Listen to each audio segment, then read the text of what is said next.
नौजवानों, नमाज की पाबंदी करो। बगैर नमाज के कसम खाने के लिए आजिज तैयार है कि हम कभी कामयाब नहीं होंगे। करोड़ों रुपए की मस्जिदें, हजारों गज की मस्जिदें वीरान और खाली पड़ी हुई हैं। अफसोस है। महाराष्ट्र गया था। महाराष्ट्र मालूम अमेरिका में है? अरे मालूम नहीं मालूम? लातूर से भी ज़रा ऊपर, गांव का नाम इस वक्त जहन में नहीं आ रहा है। 3-4 रोज़ का दौरा था मेरा। एक गांव में बयान करने के बाद जिस जगह को मुझे जाना था, दूसरे दिन वो गांव वाले उसी पहले दिन के जलसे को आ गए, मुझे लेकर जाने की बात करने लगे। मौलाना यहाँ से 30-40 किलोमीटर है गांव, चले जाएंगे, फिर सुबह को आना जाना लंबा मसला होता। तो मैं भी तैयार होकर चला गया। मेरी आम आदत होती है मस्जिदों में या मदरसों में क़ियाम करने की, पहले ही से तय किया था। तो एक मस्जिद में क़ियाम हुआ मेरा। सोए रात को, सुबह अजान हुई फजर की, अल्हम्दुलिल्लाह उठा। जिस कमरे में सोने का इंतज़ाम था उसी कमरे में पूरा इंतज़ाम था वज़ू का, सबका। ज़रूरत से फारिग होकर वज़ू करके वहीं सुन्नत नमाज पढ़कर नीचे मस्जिद को जब गया, पूरी मस्जिद खचाखच भरी हुई है।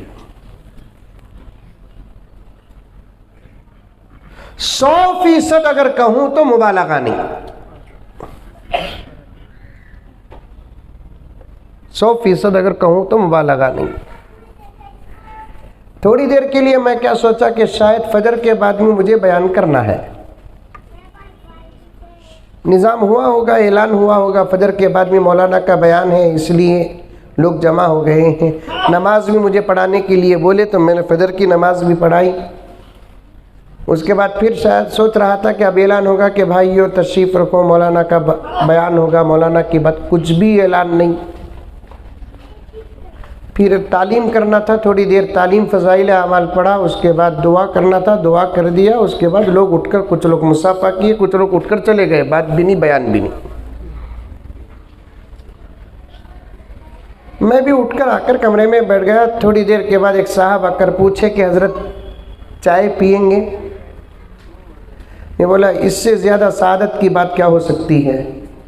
नमाज के बाद अगर चाय मिल गई तो समझ जाना नमाज कबूल हो गई।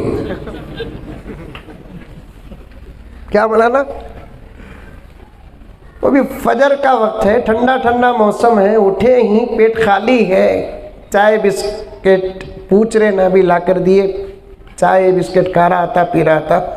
जो सवाल आपके जहन में इस वक्त है, मेरे भी जहन में वही सवाल था। मैं पूछा, एक बात है कि आज मस्जिद खचाखच भरी है, ये आज ही का मसला है या हर दिन का? जो ज़िम्मेदार हजरात बैठे हुए थे, नहीं हजरत अल्हम्दुलिल्लाह तकरीबन 8-10 साल से हमारी मस्जिद में फजर का यही मंजर है। कितने साल से? 8-10 साल से हमारी मस्जिद में फजर का यही मंजर है। मैं पूछा इसका राज क्या है? कैसी ही भी इसकी मेहनत, क्या तरीका अपनाया गया? तो एक साहब की तरफ इशारा करके कहने लगे कि हजरत ये हमारी मस्जिद के सदर साहब हैं, ये जब से हमारी मस्जिद के सदर बने हमारी मस्जिद की फजर का मंजर ही बदल गया। हैदराबाद में मस्जिदा में सदरा ही,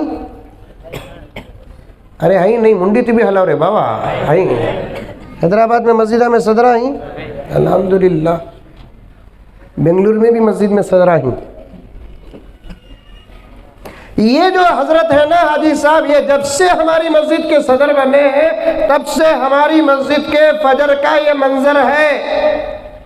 मैंने सदर साहब से पूछा, हज़रत क्या बात है कि आप सदर बनते ही मस्जिद का ये मंजर हो गया, क्या तरीक़ा है? तो उन्होंने कहा कि हज़रत अल्हम्दुलिल्लाह, मैं मेरे माँ बाप की तरबियत से नमाजी हूँ अल्हम्दुलिल्लाह।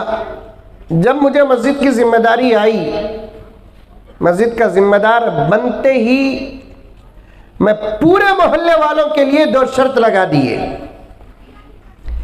पहली शर्त फजर की नमाज, दूसरी शर्त हर घर का बच्चा हमारी मस्जिद का मकतब में पढ़ेगा।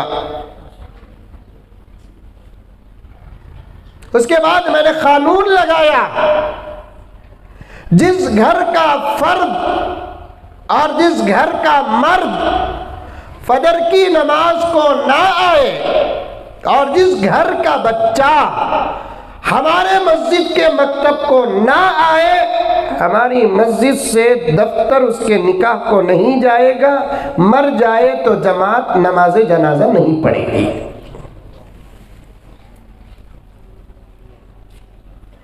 इतना बड़ा कानून अगर लगाना बोले तो सदर का दिल इतना बड़ा होना, वरना हमें तो हमारे मस्जिदा में सदर उसी को बनाते हैं जो गिरा तो भी किबले की तरफ गिरता नहीं। हम तो आज के ज़माने में हमारे मस्जिदों के जिम्मेदार उसी को बनाते हैं जो या तो शब बारात में तुलू होते या तो शबे कदर में तुलू होते, उसके बाद गुरूब हुए तो फिर आइंदा शबे कदर को तुलू होते हैं।